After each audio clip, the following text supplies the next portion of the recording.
घर में चोरों को देखकर तुमसे तो बात करना मुश्किल हो गया और मैं बहुत खौफजदा हो गई की बात से मेरी बात का कोई लेना देना नहीं है। तुम्हारा इरादा क्या है? तुम सन्यास लोगी या कोई ये तो आप सब लोगों की बदमाशी है बात हुआ वो मेरे साथ भी हो। प्लीज ट्राई एंड कि मैं किसी धमकी और ठोस में आने वाला नहीं हूँ।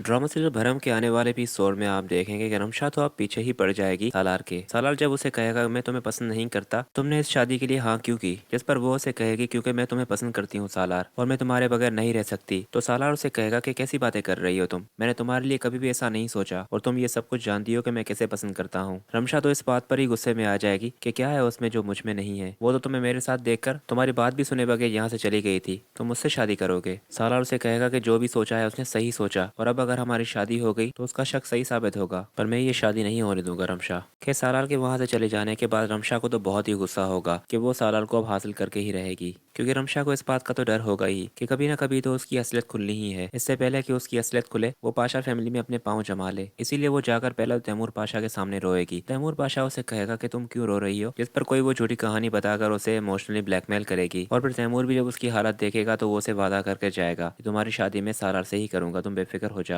और फिर नेक्स्ट सीन में आप देखेंगे कि तैमूर जाकर अर्जुमन से बात करेगा और उसे कहेगा कि सालार को समझा लो कि उसकी शादी रमशा से ही होगी। समझा तो मैं भी उसे सकता हूँ, पर मेरे समझाने का तरीका कुछ और होगा, इसीलिए मैंने आकर तुम्हें कहा है कि तुम बात करो उससे। फिर यहाँ पर रमशा कितनी भी प्लानिंग कर ले कि उसकी शादी सालार से होगी, पर सालार को सज्जल से मोहब्बत हो जाएगी। सालार जो कि सज्जल से बदला लेने के लिए इतना गिर गया है कि उसे तो मालूम ही नहीं कि सज्जल की हालात क्या है। वो सज्जल को जब परेशान देखेगा बहुत तो उसे खुद ही एहसास होने लगेगा कि उसने सज्जल के साथ बहुत ही बुरा किया है, पर सज्जल उससे तब तक बहुत ही नफरत कर चुकी होगी, इसलिए वो सालार के भी इस एक्ट को ड्रामा ही करार देगी। और सीन्स के मुताबिक सज्जल सालार को थप्पड़ भी मारेगी कि अब ये ड्रामा करने की कोई जरूरत नहीं है, जो जो कुछ आपने मेरे साथ किया है वो मैं इतनी आसानी से नहीं भूल सकती।